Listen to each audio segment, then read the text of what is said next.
Jane, a lowbrow horror and portrait artist and tattoo artist. She moves like an earthquake, shake your body through my way. I need a beer to cool, throw my hair, sooner we'll get fucking mad, yeah. How I would describe my personal artistic style is a mix between like a lot of horror stuff, like when I was a kid, like I would watch The Exorcist at 8 years old. I cried so much, I was so scared, but it's just like all those influences of like horror artwork and stuff, and like the psychobilly scene and like just horror movies in general, and then mixing that with portrait work. Like I love mixing the two, so I basically do, there's also like pinups and stuff, but I like to mix everything together, like the portraiture, the horror, and the pinups. So I do like green pinups, and they're like really pretty, but they're like gross, like because their neck is just like open and torn and stuff. I never really took lessons. I basically just drew for like ever, non-stop.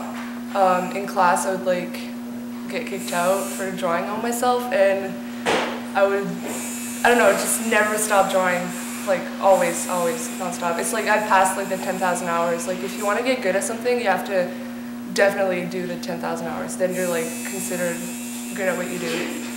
I love drawing females and stuff and pinups, and it's so like glamorous, and like I really love the 50s and the 40s. And just like how girls were so like classic and fancy, and they were like self-respected. And I don't know, just glamour, vanity and stuff like that. It's like fun to draw, and female form is like beautiful. I was starting to like be interested in like body modification as like piercings and tattoos and stuff. I would like start looking up on it, and I brought my portfolio, and he was like, holy fuck, like I was 15 back then, and he was like, holy crap, like you gotta be my apprentice. It was a lot of luck just getting into it. Really for 2 years I was an apprentice, and I was like constantly like, my mentor would be there and be like, oh, that's how you gotta do it. There's so many details I'm still learning, like just on the angle and like the amount of just like setting up your inks and stuff. It's really important to have a mentor. Well, when I did my first tattoo, I was just sitting there, I was like 16, and I was just like drawing in my corner and like just checking out the place, you know?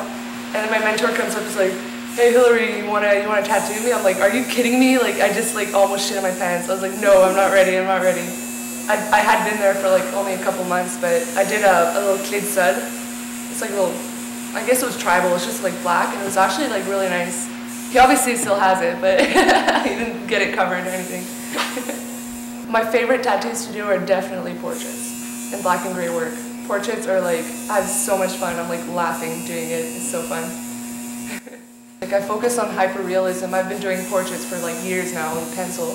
So like just transferring mediums is really hard, but just doing the portraits like with like all the steps of doing like blood lines, which are like lines with no ink. So you just like don't lose the stencil, and then you come fill it in with the shader. And it's just like a really fun process.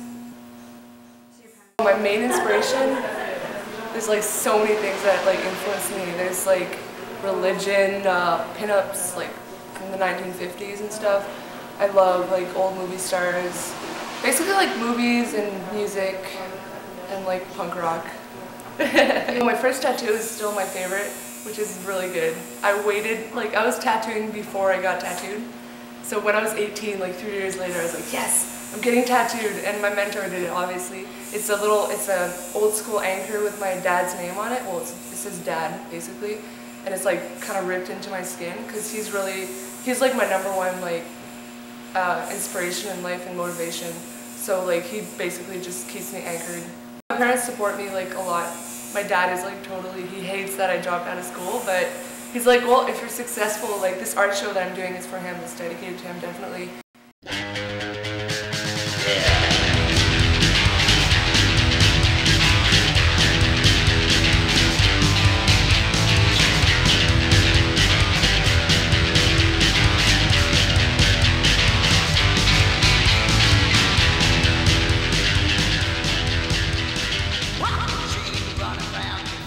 The importance of the exhibition I'm doing is like a milestone to really like jump-starting my career, because I really want to show people that this is my life, and it's really important for me to like showcase everything and just inspire people.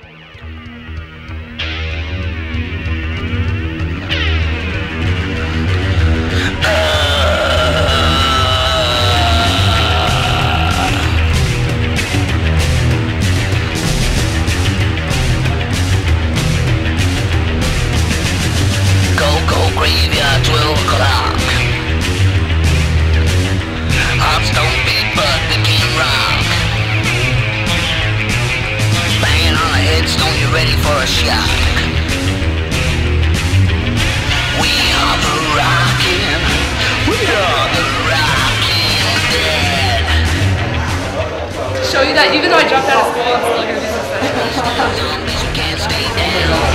Exactly.